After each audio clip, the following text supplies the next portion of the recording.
नमस्कार मित्रांनो. MX मराठी न्यूजच्या एका अत्यंत विशेष आणि महत्त्वाच्या बातमीपत्रात तुम्हा सर्व पेन्शनधारकांचे मनापासून स्वागत आहे.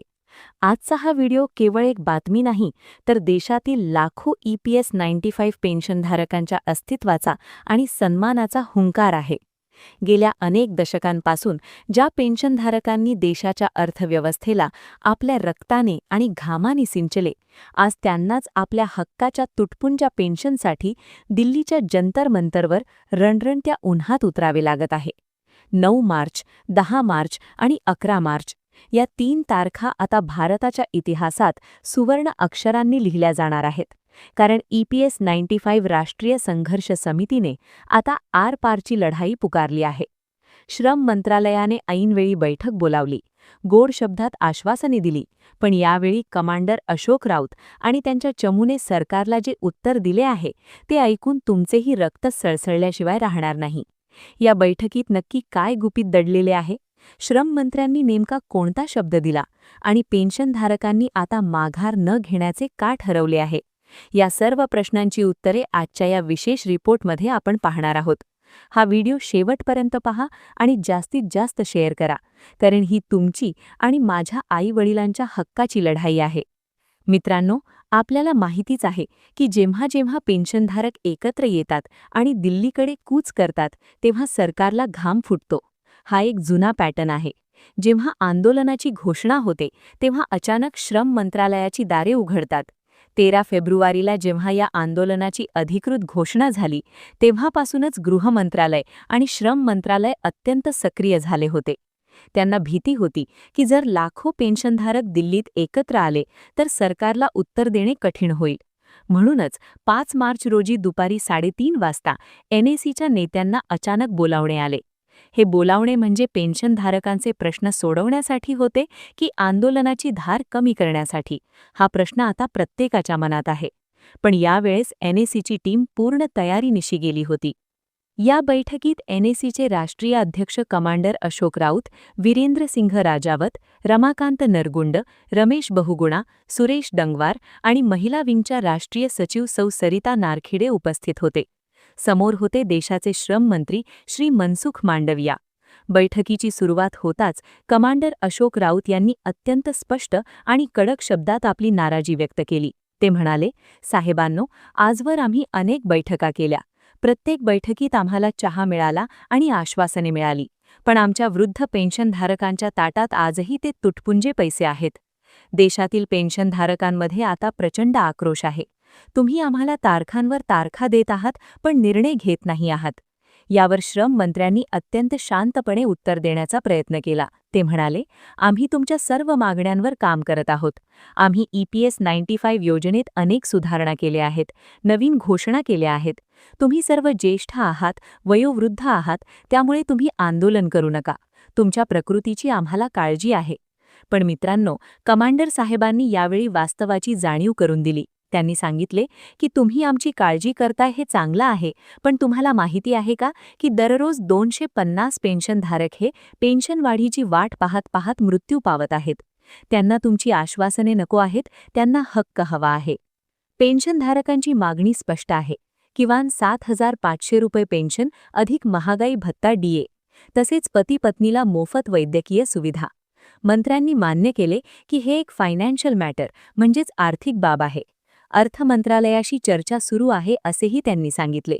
पण जेव्हा NACने विचारले की नक्की किती वाढवणार आणि कधी वाढवणार, तेव्हा मंत्री महोदयांनी मौन पाळले. त्यांनी सांगितले की आम्ही आत्ताच कोणतीही रक्कम किंवा तारीख जाहीर करू शकत नाही.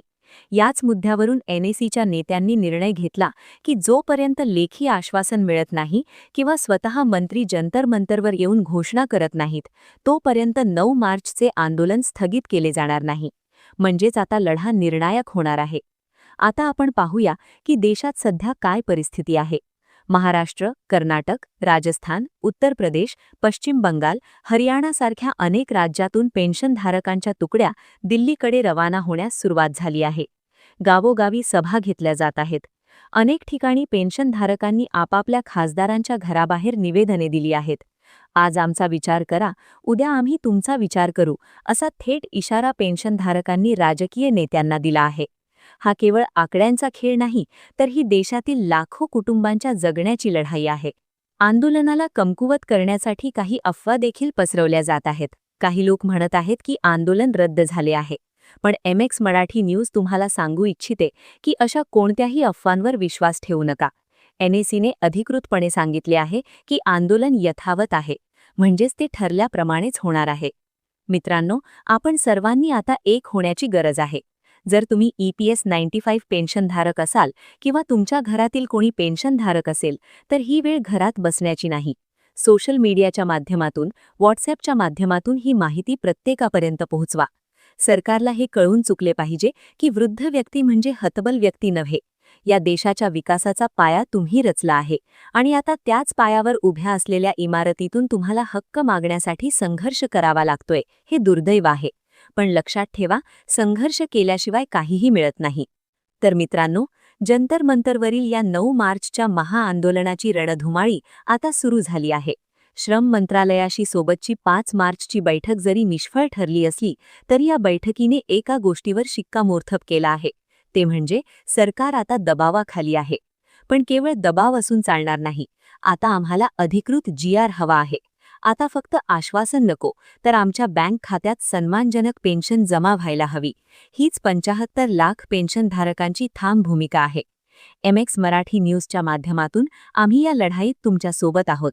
पण ही लढाई अधिक प्रभावी करण्यासाठी आम्हाला तुमच्या सहकार्याची गरज आहे. 1. तुमची ताकद दाखवा. कमेंट करा. या व्हिडिओच्या कमेंट बॉक्समध्ये जा आणि तिथे 7500 रुपये पेन्शन मिळालीच पाहिजे किंवा आम्ही NAC सोबत आहोत असे टाईप करा.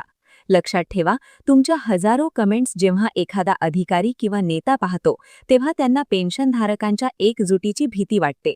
त्यामुळे कमेंट करायला विसरू नका. माहितीचा प्रसार करा, शेअर करा. हा व्हिडिओ फक्त स्वतःपुरता मर्यादित ठेवू नका. तुमच्या मोबाईलमधील प्रत्येक WhatsApp ग्रुपवर तुमच्या उजुण्या सहकाऱ्यांना आणि प्रत्येक पेन्शनधारकाला हा व्हिडिओ पाठवा. अफवांना चोख प्रत्युत्तर देण्याचा हाच एकमेव मार्ग आहे. खरी माहिती पोहोचवणे हे सुद्धा एक प्रकारचे आंदोलनच आहे. चॅनलला सबस्क्राईब करा. जर तुम्ही अजूनही MX मराठी न्यूजला सबस्क्राईब केलं नसेल, तर आत्ताच खालील लाल बटन दाबून सबस्क्राईब करा आणि समोरील बेल आयकॉन नक्की दाबा.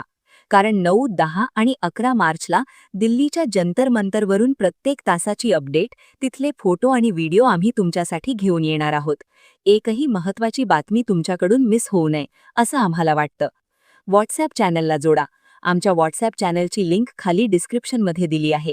तिथे आम्ही आंदोलनाचे थेट फोटो आणि महत्त्वाची कागदपत्रे शेअर करत असतो. तिथेही नक्की जॉईन व्हा.